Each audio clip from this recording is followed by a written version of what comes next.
দেশে শিশুদের মাঝে হামের প্রকোপ এবং এনআইসিইউ সংকটে শিশুদের মৃত্যুতে গভীর উদ্বেগ প্রকাশ করেছেন আসসুন্নাহ ফাউন্ডেশনের চেয়ারম্যান শাইখ আহমদুল্লাহ।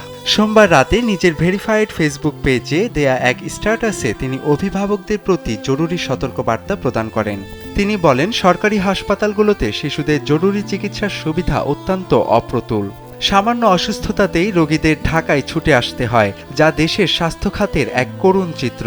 শাইখ আহমদুল্লাহ শিশুদের ঘন ঘন অসুস্থ হওয়ার পেছনে আধুনিক ও কৃত্রিম জীবনধারাকে দায়ী করেন। তিনি জানান, শিশুরা মাটি ও প্রকৃতির সংস্পর্শ থেকে দূরে সরে যাওয়ায় তাদের রোগ প্রতিরোধ ক্ষমতা কমে যাচ্ছে। অনেক শিশু মা বাবার যথাযথ যত্নের বদলে কাজের লোক বা ডে কেয়ারে বেড়ে উঠছে, ফলে তারা শারীরিক ও মানসিকভাবে দুর্বল হয়ে পড়ছে। অভিভাবকদের উদ্দেশ্যে তিনি পরামর্শ দেন, সন্তানের মাঝে হামের লক্ষণ দেখা দিলে কালক্ষেপণ না করে দ্রুত চিকিৎসকের শরণাপন্ন হতে হবে। বিচলিত না হয়ে দোয়া ও আমলের মাধ্যমে ধৈর্য ধারণের আহ্বান জানান তিনি।